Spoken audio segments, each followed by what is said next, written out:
Hello जवानों, नमस्कार। स्वागत है आपका ध्रुव कोचिंग क्लासेस में। सीएमए एंटर का बैच स्टार्ट कर दिया आज आपसे हमने। और सीएमए एंटर जो है वो syllabus 2022 fresh for June 2023 exam and onwards exam के लिए एप्लीकेबल रहेगा। तो इस क्लास में पहली क्लास आज हमारे बैच की। तो पहली क्लास में बच्चों हम सिलेबस 2022 के बारे में जितने भी टॉपिक्स हैं इनके बारे में जानेंगे। 15 से 20 मिनट में आपको मैं बता दूंगा कि ये पूरे टॉपिक में कितने आपको क्वेश्चन करने हैं। सिलेबस 2016 से कितना चेंज है वो भी बता देता हूं। तो चलिए कॉपी पेन निकालिए और फटाफट से मेरे साथ में लिखना स्टार्ट करिएगा। सिलेबस 16 और सिलेबस 22 के बीच में क्या क्या चेंजेस हैं, फटाफट से लिखना स्टार्ट करिएगा बच्चों। देखो, कॉस्टिंग में पेपर नंबर 8, पेपर नंबर जो 8 है वो सेम रहने वाला है। सिलेबस 16 और सिलेबस 22 में दोनों में ही 16-16 चैप्टर हैं टोटल, कोई भी चेंज नहीं है। पीडीएफ में थोड़ा चेंज किया गया है, मॉड्यूल में थोड़ा सा चेंज किया गया है। सिलेबस 16 में 209 क्वेश्चन आंसर सोल्व करने हैं अपने को, और सिलेबस 22 में 239 क्वेश्चन आंसर सोल्व करने हैं। कंटेंट में टॉपिक कंसेप्ट सारे सेम है, नंबर ऑफ क्वेश्चन में थोड़ा सा चेंज है बस, उसके अलावा कोई भी चेंज नहीं है। All chapter of question answer same है बच्चों, ठीक है। ये वन शॉट इसका आंसर जवाब हो गया। तो कॉपी में लिख लीजिएगा ये बात, पहले पेज के ऊपर ये बात लिख लीजिएगा कॉपी के अंदर कि सिलेबस 22 वालों बच्चों को 239 क्वेश्चन करने हैं, 16 वालों को ये। जब तक आपका पीडीएफ इंस्टीट्यूट की तरफ से घर पे कुरियर नहीं हो जाता तब तक आप अगर पुराना मॉड्यूल है तो उससे भी पढ़ सकते हैं पेपर नंबर 8, ठीक है। इस पूरे पेपर नंबर 8 में जो 16 चैप्टर हैं वो कैसे चलेंगे, तो आइए जान लेते हैं। एक डायग्राम आपको कॉपी में बनाना है मेरे साथ में, ये वाला। इस डायग्राम में क्या क्या बातें हैं देखो। पूरी जो कॉस्टिंग है वो एक डायग्राम के बेस पे मैंने इसका पूरा पोस्टमार्टम कर दिया है। सबसे पहले हमने कहा देखो, कोई भी मैन्युफैक्चरिंग करते हैं और उसकी टोटल कॉस्ट अगर हमको निकालनी होती है तो सबसे पहले एक एलिमेंट चाहिए जिसका नाम होगा मटेरियल। तो पहला चैप्टर हम पढ़ेंगे बच्चों मटेरियल चैप्टर। इस मटेरियल चैप्टर में क्या पढ़ेंगे, कितना सामान हमको मार्केट से खरीद के लाना चाहिए, कितना सामान कस्टमर के लिए यूज करना चाहिए, उसकी कॉस्टिंग कैसे होगी, हमको अपने स्टोर में जो वर्किंग कैपिटल ब्लॉकेज है उसके अंदर कितना पैसा स्टोरेज कॉस्ट में खर्च करना चाहिए, स्टोरेज से जब सामान कस्टमर के लिए यूज होगा तो LIFO method, FIFO method, weighted average method, कौन सा मेथड लगाना चाहिए, ये सारी बातें जानेंगे हम मटेरियल चैप्टर में। ये पूरा चैप्टर आएगा, इसमें लगभग अपने को 10 से 12 घंटे का क्लास इसमें लगेगा, ठीक है। उसके बाद दूसरा आता है बच्चों एम्प्लॉय कॉस्ट, लेबर कॉस्ट। यहां हमारे जितने भी लोग काम करेंगे उनको हम सैलरी कितने रुपए देंगे, जो अच्छा एफिशिएंसी से काम करता है उसको बोनस देंगे, जो लेट तक रुकता है उसको ओवर टाइम देंगे। तो इन ओवर टाइम बोनस की कैलकुलेशन कैसे होगी ये हम जानेंगे बच्चों लेबर चैप्टर में। चाहे 16 सिलेबस हो चाहे 22, दोनों में मैंने अभी भी बताया दोनों में सब कुछ सेम रहने वाला है। फिर तीसरा चैप्टर पढ़ेंगे बच्चों हम एक्सपेंसेस चैप्टर। इस एक्सपेंसेस चैप्टर में 2 चैप्टर होंगे, एक डायरेक्ट एक्सपेंस चैप्टर होगा, एक ओवरहेड। कॉपी में बना लेना ये डायग्राम, पहले कॉपी में ये डायग्राम बना लेना सब बच्चे, ठीक है ना।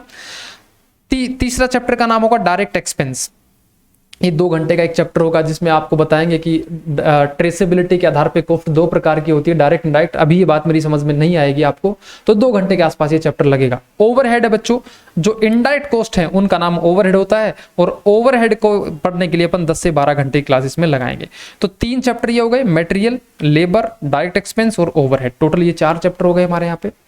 अब उसके बाद हम अपनी मैन्युफैक्चरिंग जब स्टार्ट करेंगे तो यहाँ पे हम प्रोसेस कॉस्टिंग, जब प्रोसेस सामान बनाएंगे तो प्रोसेस कॉस्टिंग लगेगी। इक्विवेलेंट प्रोडक्शन का एक कंसेप्ट आएगा, जॉइंट एंड बाय प्रोडक्ट। जब प्रोडक्ट एक बनाना चाहते हैं लेकिन बन जाते हैं 2, जैसे सरसों का तेल, अगर अपन सरसों का तेल बनाएंगे तो सरसों से बनाएंगे, तो सरसों को पीसेंगे तो एक तो तेल बन जाएगा और एक जो छिलका बचेगा उसको बोलते हैं ऑयल केक, वो पशुओं के खाने में काम आता है। तो उसकी कॉस्टिंग कैसे करेंगे वो जॉइंट एंड बाय प्रोडक्ट में जानेंगे। ये तीनों चैप्टर साथ में रहेंगे, मतलब ये तीनों चैप्टर एक दूसरे के साड़ू हैं, आप ये मान लीजिए। ये तीन एक साथ ही रहेंगे ये, ठीक है ना। एक ही घर में ब्याहे गए हैं ये तीनों की तीनों, इनकी कॉस्टिंग एक ही तरीके से होगी। फिर बच्चों जब अपन कस्टमर को फिनिश गुड्स बना के सेल करेंगे तो यहाँ पे अगर सर्विस सेल करेंगे तो हम ऑपरेटिंग कॉस्टिंग पढ़ेंगे। जैसे ट्रांसपोर्ट की सर्विस, बस वाले अपना टिकट का प्राइस कैसे निकालते हैं, ट्रांसपोर्ट जो गुड्स ट्रक वाले हैं वो अपना ट्रांसपोर्ट का प्राइस कैसे निकालते हैं, ओला उबर होटल वाले रूम का किराया कैसे निकालते हैं, हॉस्पिटल में एक बेड का चार्ज कैसे लिया जाता है, एयर से जाते हैं तो एयर का टिकट कितने रुपए का बनता है। ये जो कॉस्टिंग है ये पढ़ेंगे अपन ऑपरेटिंग कॉस्टिंग में। अगर हम सामान बेचते हैं, कोई कस्टमाइज सामान बना के कस्टमर को बेचते हैं, जैसे फर्नीचर कस्टमाइज बनाते हैं, प्रिंटिंग का काम कस्टमाइज करते हैं, तो उस केस में अपन पढ़ेंगे जॉब कॉस्टिंग। जो हम प्रोडक्ट बना के कस्टमर को बेचेंगे उसका नाम होगा जॉब कॉस्टिंग। तो ये दोनों भी आपस में साड़ू हैं, इनमें दोनों में लगभग एक जैसे से कंसेप्ट रिलीज होंगे, ठीक है ना। साड़ू समझ रहे हैं ना आप क्या होता है, एक ही कंपनी से लुटे पिटे 2 ग्राहक, ठीक है ना, तो ये एक ही कंपनी का माल है ये। ओके, तो टोटल हो गए बच्चों हमारे 8 चैप्टर ये हो गए। तो सिंपल सिंपल 8 चैप्टर तो ये हो गए। अब इसके बाद हम कॉस्टिंग में कुछ डिसीजन मेकिंग भी करते हैं कि हमको नया प्लांट लगाएं कि नहीं लगाएं, ये पेन बनाए तो ये अब की बार 10 में बने कि 12 में बने, स्टैंडर्ड कुछ डिसाइड करेंगे।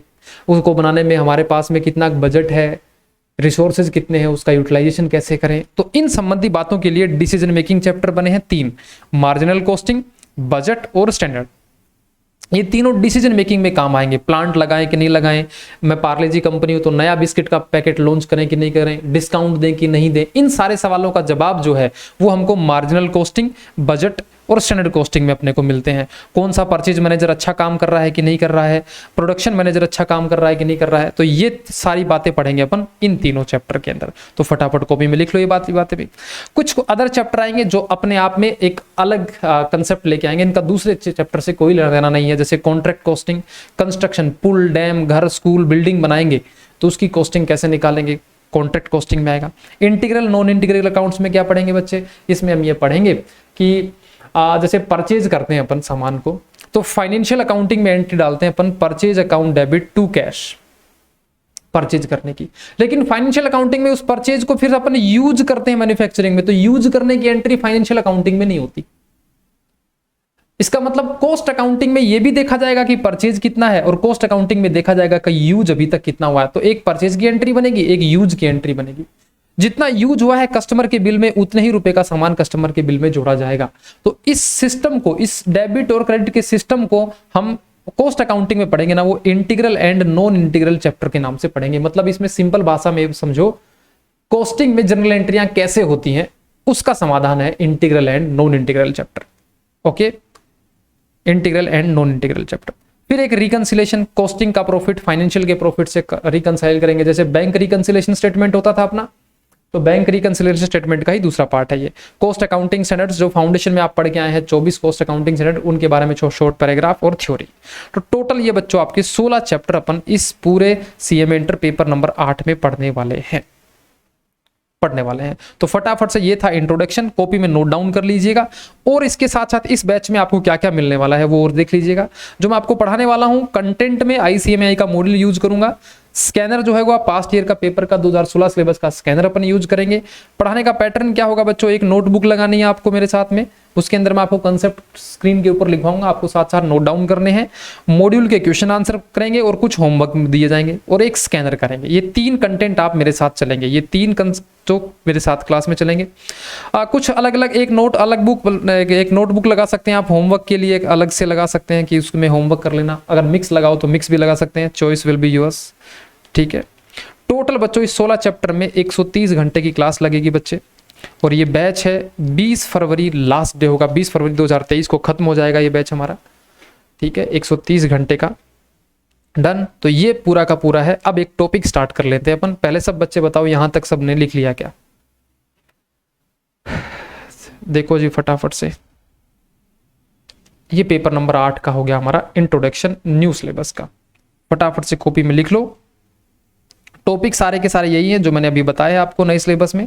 पेपर नंबर 8 में ये इनके वेटेज दे रखे हैं, लेकिन इन वेटेज से 2016 सिलेबस में क्वेश्चन पूछे नहीं गए। कभी कभार ये वेटेज 5-7 नंबर ऊपर नीचे भी हो जाता है, इसलिए मैंने अभी वेटेज आपको नहीं बताया है। जैसे जैसे चैप्टर पढ़ाएंगे तो मैं उसके ऊपर ही लिखवा दूंगा कि ये 8 से 10 नंबर का है, ये 5 से 7 नंबर का है। ये सारी बातें वही हैं जो बैच, कॉन्ट्रैक्ट वगैरह वगैरह वगैरह चैप्टर्स हैं, सारे के सारे चैप्टर वही रहने वाले हैं आपके। ठीक है, तो मिलते हैं आपसे। फर्स्ट टॉपिक स्टार्ट करते हैं। ओके, ऑपरेटिंग कॉस्टिंग से स्टार्ट कर लेते हैं। दोनों में सेम है। जिसके पास मॉड्यूल नहीं है भाई, वो 2016 सिलेबस वाले मॉड्यूल अगर हैं तो उनका यूज कर सकता है, 22 वाले हैं तो उनका यूज कर सकता है। सीक्वेंस अलग है, 2016 का ब्लैक एंड व्हाइट था, 22 वाला रंगीन है आपका। ओके, चलिए टॉपिक स्टार्ट कर लेते हैं।